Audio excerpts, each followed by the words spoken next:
ওই আব্বা একটা বউ দেখো আমার জন্য, ওই একটা বউ দেখো আমার জন্য।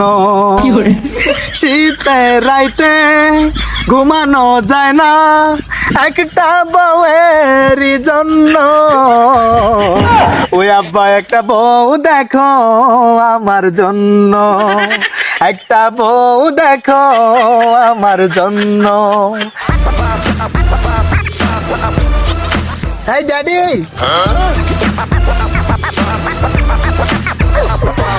কি করে আপু? দেখতেছো না কি করি? হ্যান্ডসাপ হ্যান্ডসাম করার সময় আছে আমার। না আসলে তুমি যে কাজ করতেছো এটা তো আমি দেখতেই পারতেছি।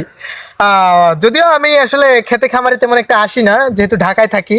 হ্যাঁ, তো বিষয়টা হচ্ছে আব্বা, আমার বাবা তো অনেক ভালো। আসলে প্রত্যেক পেশার মানুষকে সম্মান দেওয়া উচিত, আমাদের প্রত্যেকটা কাজকে সম্মান করা উচিত। আচ্ছা বাবা, তুমি এত ঘুরে পেছনে করে কথা না বললে তুমি সরাসরি বলো কি বলতে চাও বাবা?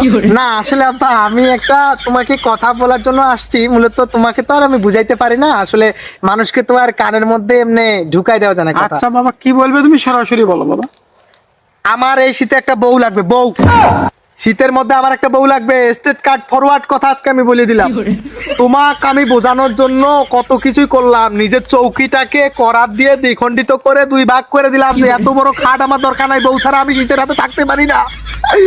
আমি তোমাকে বোঝানোর জন্য, মাকে বোঝানোর জন্য আমি ওয়াচ করলাম, সেই ওয়াচ টিকটকে মিলিয়ন মিলিয়ন ভিউ হইলো, কিন্তু তুমি দেখলা না, আমার আম্মাই দেখলাম না। তাহলে আমার কষ্টটা তোমরা ছাড়া কে বুঝবে? আব্বা আমার একটা বিয়া দিয়ে দাও।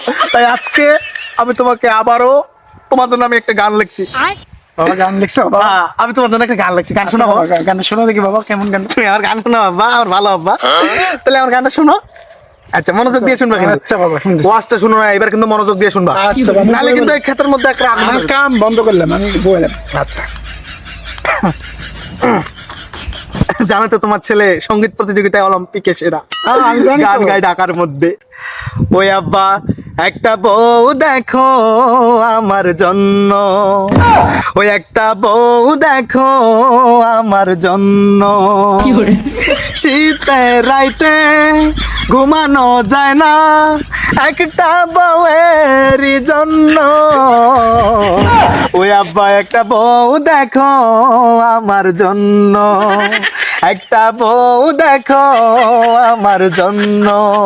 সে কালা হোক আরে ফর্সা হোক, আরে গরিব হোক, আরে কানা হোক, আরে ল্যাংরা হোক, সে লুলাও হোক, একটা মেয়ে হলে আমার চলবো, একটা বউ হইলেই আমার চলবো।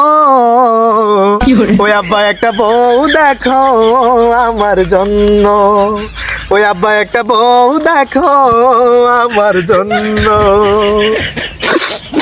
গান শেষ আব্বা, গান শেষ। তাহলে তোমার কেমন লাগলো গানটা? গানটা খুব ভালো লেগেছে। সুন্দর লাগেছে না? খুব ভালো লাগে। আচ্ছা, আমারও তোমাকে গানটা শোনাতে পেরে খুব ভালো লাগলো। এবার যদি তোমার একটু বিবেক বুদ্ধি জাগ্রত হয় তাহলে এবারে বাবা তুমি তাহলে বাবা তোমার গান শুনে তোমার খুব ভালো লাগলো। হ্যাঁ। তাহলে তোমার গানে গানে আমি একটা কথা উত্তর দিই। তুমি গানে গানে উত্তর দিবা? গানে গানে ওরে বাবা রে, সঙ্গীত পরিবারের সব দেখি আমরা। তাহলে এবারে তুমি গানে গানে উত্তর দিবা, দাও দেখি। এই যে ক্ষেতের মধ্যে আমি একাই কাম করি, তুমি কি করেছো কখনো? কেমনে বউ দেখি তোমার জন্য, কেমনে বউ দেখি তোমার জন্য। বিয়ার পরে খাওয়াই বাকি, ভেবেছো কি তা কখনো? কেমনে বউ দেখি তোমার জন্য, কেমনে বউ দেখি একটা বেকারের জন্য। তুমি আমাকে বেকার বললে, এই তোমার গানে গানে রিপ্লাই। তুমি কোনো গানে কাম গানে করো, উত্তর। তুমি কোনো কাম করো বাবাজি, তুমি কোনো কাম করো। আমি কাজ করি না? এই সারাটা দিন আমি এই রোদে। তোমার ছেলে ঢাকা থেকে ঢাকায় গ্রামে আসছে একটু বিয়ে করার জন্য, বিয়ে শাদী করে এই শীতটাকে এনজয় করতে চাই, কিন্তু সেটা তুমি দিলে না। তোমার মতো বাপ টাকার চেয়ে না থাকাই ভালো। এরকম বাবা আমার দরকার নেই। তুমি তোমার মতো বাপ টাকার চেয়ে না থাকাই ভালো। তোমাকে আমি আজ পর্যন্ত বুঝাইতে পারলাম না, গানে গানে এগুলো কি কচুর মুখের উত্তর দিলা তুমি। তোমার এই উত্তর শুনে আমার একটু ভালো লাগে নাই। আমার বিয়ের প্যাড়া উঠছে, গেড়া উঠছে, সব উঠছে।